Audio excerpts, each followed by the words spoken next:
Actually, nag-start ako talagang magseryoso na mag-business nung COVID. Wala kang gagawin eh. So nakita ko online, paano ba how to make money online. Tapos nila naglabasan na Amazon FBA, tapos dropshipping, trading. Tinanay ko lahat dyan, pero you know what? Failure is a step to success, di ba? And I think ito talaga, passion talaga namin ng mga kaibigan ko, nung partner ko sa business.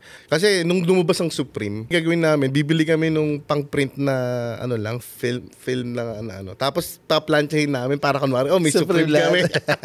Pero nakikita mo sa brand, no, ito sa kultura, ay laging design driven siya? Or parang halimbawa, ang Supreme kasi para more on yung logo di ba? Yeah. May mga ganong style. Talaga namin, design talaga na nagre-represent ng culture ng Pilipinas. Ang unang design namin, nagsimula kami talaga dyan sa kultura is yung misis ko. Tapos una iniisip namin, ano ba pangalan ng business namin?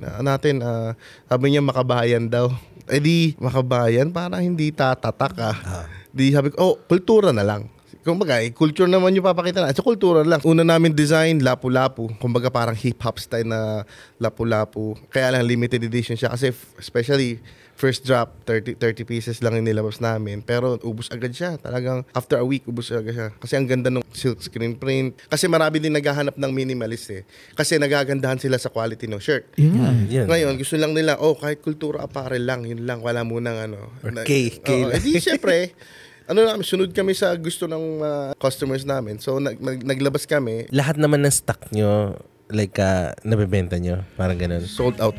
Sold out?